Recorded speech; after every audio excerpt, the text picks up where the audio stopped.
How much money do you make? And how did you feel when I asked that question? You might be uncomfortable, you might hesitate to answer, or maybe you wouldn't even skip a beat and answer immediately. Historically, at least in the workplace, money was just something that you didn't talk about, and salaries, like those real cold hard numbers, you usually kept those closely guarded. But times are changing. Introducing salary transparency. Here to send, the practitioners and experts we've talked to have all kind of emphasized this change in the norm. People are talking about their salaries. I think people don't talk about how much they make enough. I do recommend asking, hey, can we have the salary conversation? Like, I love this new movement towards everybody advertising the job range for every job. So what has led to this shift, and how does it help or hurt us by sharing our salaries out loud? So for starters, I make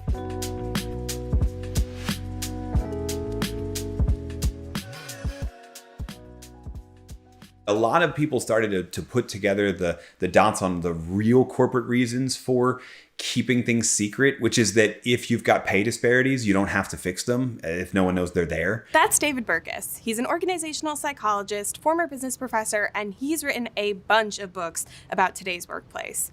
He's also done a lot of research on salary transparency and the impact it can have on both teams and companies. Why is it so taboo to talk about your salary? Yeah, the interesting thing, it's taboo, but only in certain cultures. I found that as all of this work started to spread, certain cultures were like, I don't understand what the big deal is. I mean, there's Scandinavian countries where you can look up the tax returns of any other citizen and hence know, right? And even the United States, where I am, if you work for a union, if you work for any public sector, whether it's local government all the way up to the federal government or the military, everybody knows. In the last couple of years, it really has felt like that norm around salary transparency has been changing. Why do you think it's becoming kind of more common to talk about your salary at work?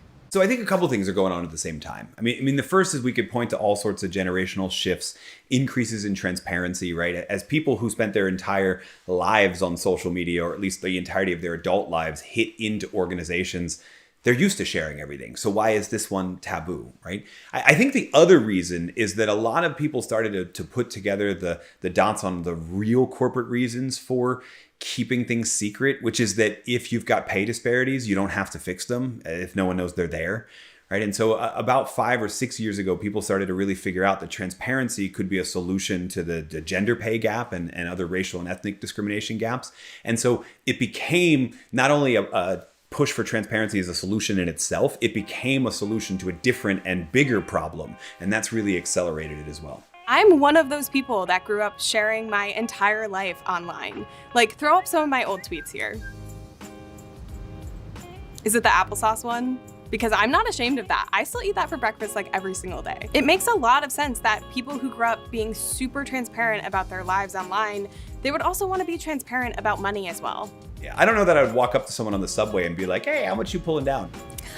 Yeah, like who would do that? Who would just go up to strangers on the street and ask them how much money they make? I am Hannah Williams. I run the Salary Transparent Street TikTok account. We go interview strangers on the street and we ask them what do they do and how much they make. I'm a roofer. And how much do you make? About $70,000 a year. How much do you make? $78,000. What do y'all make? $15 an hour. How much do you make? I make $87K. And she does exactly that. She was inspired by her own experience with job hopping and salary negotiations, and she really saw the benefit of people knowing real concrete numbers. Sometimes the hours of the day differ. Like today, we realized that don't talk to people on their morning commute. They really don't want to talk. The people that say yes, it makes it all worth it. When they share, you can tell that it makes them happy to share because they walk away just really excited about it. Hannah's been going all over the US to talk to people about what they make. But what's the point of talking to strangers about their salaries?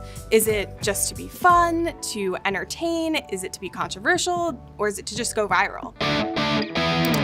I mean, holding corporations accountable is not something I ever thought I would say, but it's really, I was inspired by the Great Resignation. It's amazing that I've only been working 3 years, and that 3 years has been incredibly impactful in terms of workers' rights and the workers' rights movement.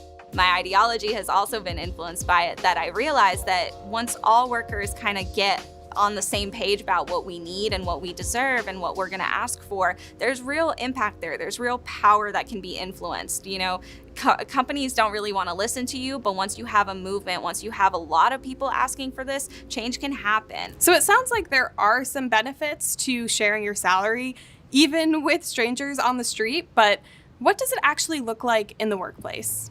So I'm an organizational psychologist. I've studied teams for most of my career. And that's where I see the primary benefit of transparency. We all, first of all, we look at our coworkers all the time and we try and figure out how much they're pulling down, right? We all do it. It's a natural human tendency. The problem is if we don't know the number, we make all sorts of extra assumptions like, oh, that's a nice car they're driving, or oh, I didn't realize they could have that type of watch. It might have been a gift. You don't know, but you're using all of these little terrible points of data to try and make an assumption about what someone's compensated at. And then there's an entire motivational model called equity theory. What is equity theory? It's basically about motivation and its relation to perceived fairness. So who am I working harder than on my team, and how much more money are they making than me? If I don't have those hard numbers, I'm just going to assume the worst. If I don't know, I'm using all sorts of bad data to figure out what they're compensated at. So I'm guaranteed to be disappointed in my own salary because I'm looking at the slacker on my team and thinking, they might actually be paid less than you. You don't know. So we see a lot of benefits at the team level, on a level of cohesion and collaboration, when people are able to see it. So I can totally see how salary transparency can lead to a lot of good, but if it's still something that feels weird to you, if it's not something that you want to do, that's totally okay. Your salary is your information and you can do with it what you want. And vice versa, if you ask somebody about their salary and they get awkward and don't want to talk about it, that's fine too. It's really sort of the last secret thing in American culture. We're more willing to talk about our romantic lives. There's an interpersonal conflict. Now the relationship's weird. Now your friendship with that coworker is weird in perpetuity. So you want to figure that out. On your own side, the biggest drawback, just because I say, as someone who's looked into it and used to teach HR in business school, that it's protected by this act of this year, doesn't mean your organization knows that. Despite it being illegal in the United States to bar people from talking about their salaries at work, some companies may still have rules on the books that prohibit these types of conversations. They're not laws, but they still might have consequences. I'm not a lawyer, so I'm not giving individual advice here. But most of those conversations are classified as conversations about employment conditions. That's protected by the National Labor Relations Act of 1935. So you might still get retaliated for asking all of those questions. You have a legal defense, and there's multiple cases, even in recent history, of people starting that push for transparency, being retaliated against, and then winning at arbitration with the National Labor Relations Board and others. But the question is, do you want that battle? But it's not all secrecy when it comes to salaries at companies. Some organizations have taken steps to be more transparent, and some states have even created laws requiring companies to list salary ranges in job descriptions. I do kind of wonder what it would be like to know exactly what my coworkers make. Like, not just the salary range or the bands or whatever, like the exact number. How would that make me feel? Would I stew over it? Would I obsess over it? Would it just cause like absolute chaos? Most of the time what you'll hear for those organizations that did it in transition, it was a big deal for like 2 weeks. And then everybody was like, oh yeah, I know it. It's whatever. You're telling me I wouldn't be glued to my computer just staring at my coworkers' salaries? You sure about that? If you're asking, do we have an open tab of all the salaries of all of our teammates and are we checking it constantly? The answer is a very resounding no.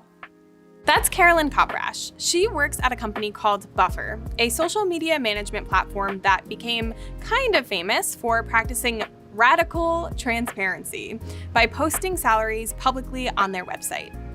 I have years of people coming up to me at conferences and saying, I know your salary.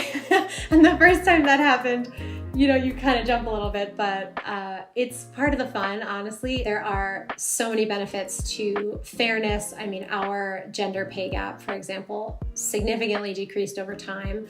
We think that salary transparency and constantly having these conversations is one of the reasons why. She's not kidding. According to the company's yearly analysis for 2022, the average salary for women at Buffer is $136,850, and the average salary for men is $137,418, which makes their unadjusted pay gap only 0.41%. Compare that to the national average in the US, which is 17%. So now we kind of know the merits of salary transparency and also some of the awkwardness that might come with it, but what does salary transparency actually look like in practice? The first and kind of most obvious way it comes into play is while doing research on your industry. Presumably the only reason you would do that is if you're trying to figure out what's the market rate for this job in this city, etc. And so there you might just ask that question instead of what you get paid. Hey, I'm trying to figure out what somebody with this amount of experience in this city doing this job would get paid. Do you have any insights there? Most of the time, they're going to come back and go, well, I've worked in this industry for 10 years and I make around this much. And then you know. Usually you get the offer, you get an offer letter, it has a number on it, and I would coach a lot of them in the sort of before you accept negotiations to say, is that the top of the range for this position? Right? Because they've already given you the offer, so there's only really 3 possible outcomes. They are 1, it is the top of the range, meaning great, you're not being undercut. 2, it isn't the top of the range, meaning maybe there's some room to negotiate. Or 3, it isn't the top of the range, but they give you a reason why, and now you know.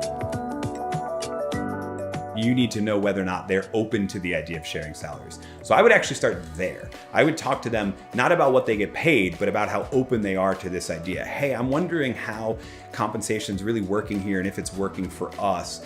If I were to lead the charge on trying to get some better data, would you want to be a part of that? You're getting ready for performance reviews, you're getting ready for merit pay conversations, or you're getting ready to ask for a raise. One of the questions you could ask, maybe not of your boss, but of somebody in HR, et cetera, is, hey, as I prepare for this performance evaluation, we talk about my future possible career path, et cetera, I'd like to get a little bit more information, not just about what these jobs are, but what their salary ranges are, et cetera, so that I can know going in. And maybe they help you, maybe they don't, but you learn something very important, right? If they help you, you know the number. If they don't, you know, maybe I don't want a promotion in this organization. Maybe I want to be successful somewhere else. So, moral of the story here, being transparent about your salary in strategic ways can have a lot of benefits that ultimately push organizations to be more equitable. So, let's do it. This is the big one. How much money do you make? My accountant tells me that I'll be able to pull about $275 to $300 out of what the business makes to pay myself with. Thank you for sharing. Oh no, my pleasure. I just broke all of your rules and was just like Yeah, outright with it. It's not the first time I've been asked that question. I make $231. I feel really awkward doing that. Should I do it a second time just in case? Right now, I make $0. When I was a data analyst before I quit this job, I made $115,000 a year. Okay, Andy, now you go. I make $80,000 a year. Right, now you go. I make $77,000 a year. It doesn't feel like it's that big of a deal. It just feels like a number. And hopefully it helps somebody out there ask for what they deserve.